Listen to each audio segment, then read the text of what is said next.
Movie की शुरुआत में हम डॉक्टर अथर्टन को देखते हैं, जो कि बक्स की नई प्रजाति की खोज करने के लिए साउथ अफ्रीका के जंगलों में आए हुए थे। फिर वो एक जंगल में पहुंच जाते हैं। वो लोग एक आदिवासी गाइड को अपने साथ लेकर जंगल में आगे बढ़ने लगते हैं और चलते चलते वो लोग एक ऐसी जगह पर पहुंच जाते हैं जहां उन्हें बक्स की एक ऐसी प्रजाति मिलने वाली थी जिसे आज तक कोई भी देख नहीं पाया था।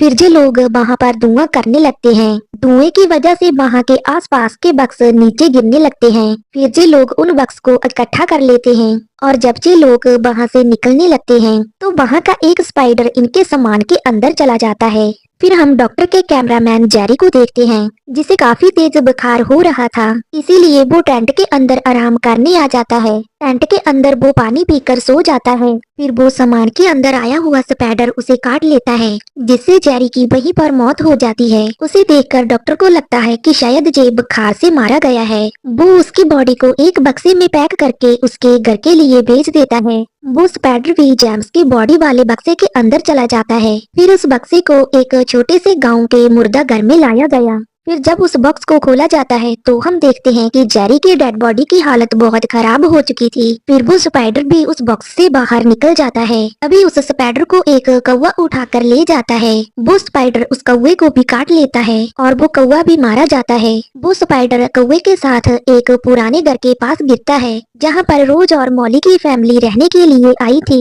रोज एक डॉक्टर था, क्योंकि इस गाँव का डॉक्टर रिटायर होने वाला था, इसीलिए उस डॉक्टर की जगह पर रोज इस गाँव में आया था। तभी रोज के पास उसका बेटा टॉम आता है और उसे एक स्पाइडर के बारे में बताता है, जो कि उनके सामान के साथ जहां पर आ गया था। रोज और टॉम दोनों ही अरेक्नोफोबिया के शिकार थे।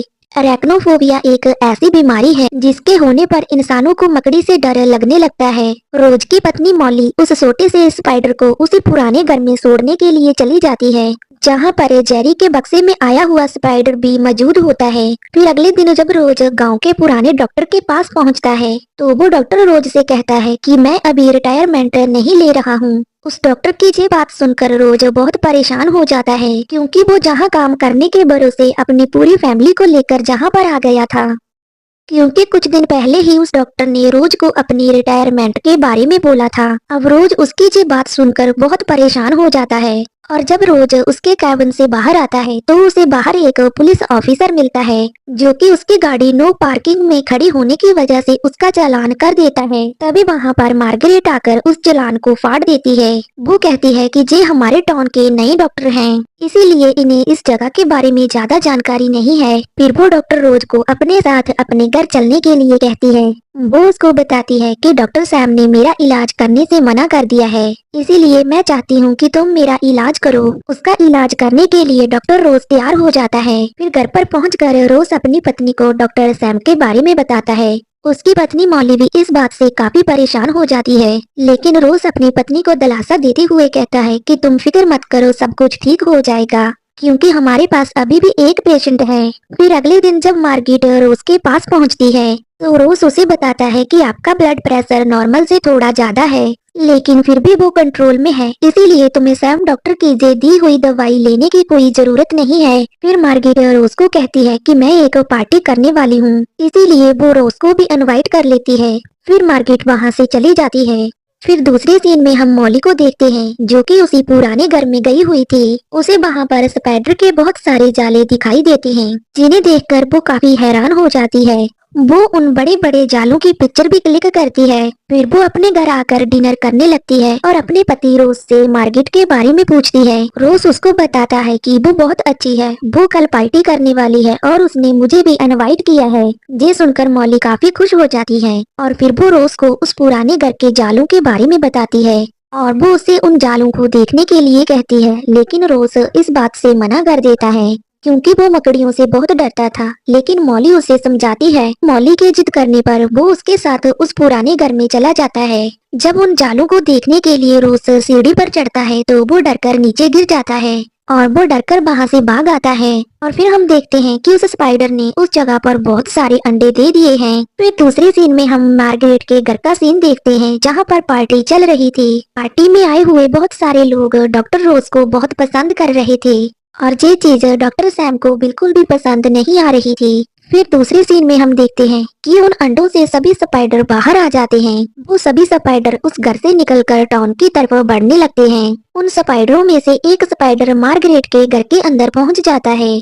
वो उसके घर के लैंप के अंदर चला जाता है। मार्गरेट जैसे ही लैंप को बंद करने लगती है, वो स्पाइडर उसके हाथ पर गिरकर उसे काट लेता है। फिर दूसरे दिन रोज मार्गरेट को थैंक्स करने के लिए उसके घर पर पहुंचता है, लेकिन मार्गरेट उसे उसके घर पर मरी हुई मिलती है। उसकी बॉडी की जांच करने के लिए पुलिस भी वहां पर पहुंच जाती है और वहीं पर डॉक्टर सैम भी होता है, जिसे मार्गरेट की बॉडी को चेक करने के लिए पुलिस ने ही बुलाया था। डॉक्टर सैम डॉक्टर रोज को बताता है कि मार्गरेट को हार्ट अटैक आया है और मैंने उसको खाने के लिए दवाई भी दे रखी थी। तभी डॉक्टर रोज सैम को बताता है कि मैंने ही उसे उस दवाई को खाने से मना किया था, क्योंकि मुझे लगा कि वो बिल्कुल ठीक है। इस बात पर डॉक्टर सैम डॉक्टर रोज पर बहुत गुस्सा करता है और उससे कहता है कि तुम अभी अभी डॉक्टर बने हो, मैं बहुत पुराना डॉक्टर हूँ, इसीलिए तुम्हें लोगों की जान की कोई परवाह नहीं है। और वो मार्गरेट की मौत का जिम्मेवार भी डॉक्टर रोज को बताता है। फिर हम मार्गरेट की बॉडी को दफनाते हुए देखते हैं, जहाँ पर एक हेनरी नाम का कोच भी आया हुआ था। उसे डॉक्टर रोज पर पूरा भरोसा था,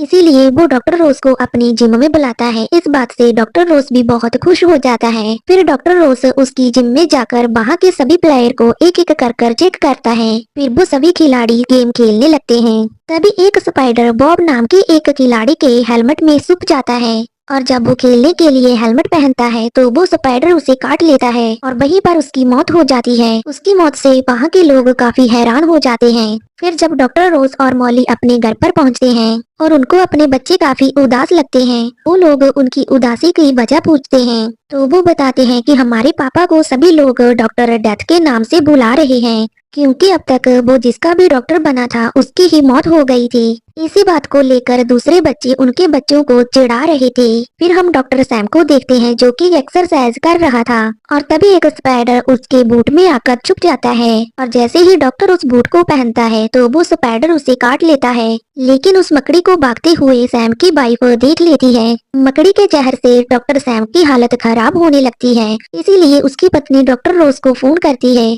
लेकिन जब तक डॉक्टर रोज पुलिस के साथ उसके घर पर पहुंचता, तब तक डॉक्टर सैम की मौत हो चुकी थी। इस बात पर उस पुलिस ऑफिसर को भरोसा नहीं होता कि एक मकड़ी के काटने से कैसे किसी की मौत हो सकती है। फिर वो ऑफिसर डॉक्टर रोज को इस बात की जांच करने के लिए कहता है। सैम की मौत के बाद डॉक्टर रोज उस टाउन का डॉक्टर बन जाता है। फिर हम डॉक्टर रोज को देखते हैं जो कि पुलिस वाले को कॉल कर रहा था और वो पुलिस वाले से कहता है कि टाउन में मरे हुए सभी लोगों को उनकी जांच करने के लिए उन्हें कब्रों से बाहर निकालने के लिए कहता है। पुलिस ऑफिसर उसे इस बात की परमिशन दे देता है। फिर डॉक्टर रोज डॉक्टर जेम्स का नंबर निकालता है, जिसे हमने मूवी की शुरुआत में देखा था। वो उसे फोन कर बताता है कि हमारे टाउन के लोग इसी स्पाइडर के काटने से मर रहे हैं। जेम्स उसे कहता है कि क्या पता वो लोग मकड़ी के काटने के डर की वजह से मरे हों।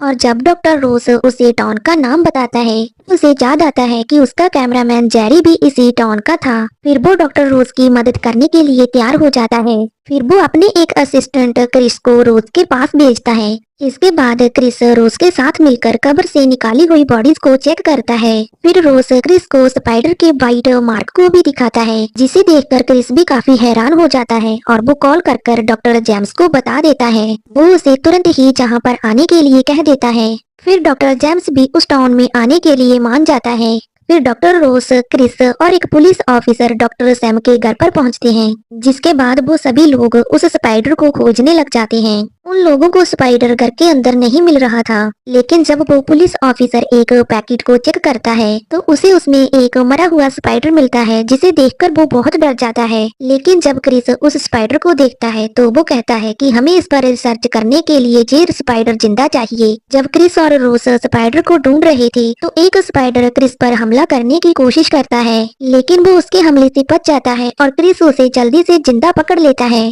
फिर डॉक्टर जेम्स भी वहाँ पर पहुँच जाता है। फिर वो तीनों मिलकर उस स्पाइडर पर रिसर्च करने लगते हैं। फिर इन्हें पता चल जाता है कि ये स्पाइडर एक सोल्जर है और ये स्पाइडर उसी प्रजाति का है जो जेम्स को अफ्रीका के जंगलों में मिले थे। इस बात से जेम्स काफी हैरान हो जाता है क्योंकि कोई भी स्पाइडर इतने दिनों तक जिंदा नहीं रह सकता। इस स्पाइडर ने एक खुफिया जर्नल की तरह काम किया है। उसने जहाँ पर आकर एक घोंसला बना लिया और उसने बहुत सारे सोल्जर स्पाइडर पैदा कर लिए जिन्हें वो एक लीडर की तरह कंट्रोल करता है और उसने अपनी रानी भी खुद ही बनाई है। और अगर हमने इन स्पाइडर्स को जल्दी से ना रोका तो इनकी जनसंख्या बढ़ती जाएगी। ये स्पाइडर इस टाउन के लोगों को तो मारेंगे ही और साथ ही साथ दूसरे टाउन के लोगों को भी मार डालेंगे। फिर जब डॉक्टर जेम्स रोज के क्लिनिक से जा रहा था तो उसकी नजर वहाँ पर लगी फोटोज पर पड़ती है जिसमें उसी पुराने घर के मकड़ी के जालों की फोटो थी। वो उस फोटो को देखकर समझ जाता है कि मकड़ियों का घोंसला यहीं पर है। वो पुलिस ऑफिसर को अपने साथ उसी पुराने घर में चलने के लिए कहता है। फिर दूसरी तरफ हम रोज को देखते हैं जो क्रिस के साथ अपने पड़ोसी के घर में पहुंचता है। वो उन्हें मकड़ियों के आतंक के बारे में बताने आया था लेकिन उन दोनों की तो पहले ही मौत हो चुकी थी। उनकी मौत से रोज बहुत ही ज्यादा डर जाता है। फिर हम डॉक्टर जोस को देखते हैं जो कि उसी पुराने घर में लगे हुए मकड़ी के जालों को देखता है। डॉक्टर जोस पुलिस ऑफिसर को डॉक्टर रोस और क्रिस को बुलाकर लाने के लिए कहता है। दूसरी तरफ जब डॉक्टर रोस और क्रिस टाउन के मैप को चेक करते हैं तो उन्हें पता लग जाता है कि इन स्पाइडर्स का घोंसला रोज के घर के आसपास है। इस बात से डॉक्टर रोज बहुत डर जाता है और अपनी फैमिली को बचाने के लिए अपने घर की तरफ निकलता है। फिर हम डॉक्टर जोस को देखते हैं जो कि उस जर्नल स्पाइडर को पकड़ने के लिए उसे बुलाने की कोशिश करते हैं लेकिन वो जर्नल स्पाइडर अचानक से उस पर हमला कर देता है। फिर हम डॉक्टर रोज और क्रिस को देखते हैं जिनके साथ एक आदमी भी होता है जो कि इन बग्स को मारने का काम करता था। फिर जब वो रोज के घर पर पहुंचते हैं तो वो आदमी उन कीड़ों को मारने के लिए उसी पुराने घर में पहुंचता है। वो आदमी देखता है कि स्पाइडर के काटने की वजह से डॉक्टर जेम्स भी मारा जा चुका है जिसे देखकर वो काफी ज्यादा डर जाता है। दूसरी तरफ डॉक्टर रोज और क्रिस उसके घर पर पहुंचते हैं तो वहाँ पर बहुत सारे स्पाइडर्स अटैक कर देते हैं जिससे बचकर क्रिस और रोज की फैमिली तो निकल जाती है लेकिन रोज वहीं पर फंस जाता है। लेकिन जैसे ही वो बाहर निकलने की कोशिश करता है तो वो बेसमेंट के अंदर गिर जाता है। वो देखता है कि वहाँ पर भी इन स्पाइडर का बहुत बड़ा घोंसला है। तभी रानी स्पाइडर रोज पर हमला करने की कोशिश करती है। उसे अरैक्नोफोबिया था इसीलिए वो मकड़ी से बहुत डरने लगता है। उस मकड़ी से डरते हुए फिर भी वो उस मकड़ी का सामना करता है। तभी रानी स्पाइडर उस पर हमला कर देती है लेकिन वो उसे बिजली की तारों की तरफ फेंक देता है जिससे वो स्पाइडर जलकर बुरी तरह से मारी जाती है। फिर रोज की नजर वहाँ पर मौजूद अंडों पर पड़ती है। वो मकड़ी के अंडों को जलाने की कोशिश करता है लेकिन तभी उसके सामने जर्नल स्पाइडर आ जाता है जिसे देखकर वो काफी डर जाता है और डरकर जैसे ही वो वहाँ से भागने लगता है वो एक अलमारी के नीचे आ जाता है। वो जल्दी से उस अलमारी के नीचे से बाहर आ जाता है और उन स्पाइडर को जलाने की कोशिश करता है लेकिन तभी जर्नल स्पाइडर उस पर अटैक कर देता है और उसे काटने की कोशिश करता है। रोज उस स्पाइडर को जलती आग में फेंक देता है लेकिन वो स्पाइडर फिर भी उस पर हमला करने की कोशिश करता है। रोज एक गन से उस पर हमला कर देता है जिससे वो जर्नल स्पाइडर जलता हुआ अपने अंडों के साथ जाकर चिपक जाता है और उस स्पाइडर के साथ साथ उसके अंडे भी जलकर मर जाते हैं। और उसी वक्त रोज की पत्नी और एक आदमी वहाँ पर आ जाते हैं और रोज को वहाँ से बाहर निकाल लेते हैं। बाहर आकर रोज अपनी फैमिली को सही सलामत देखकर बहुत खुश होता है और यहीं पर जब मूवी खत्म हो जाती है।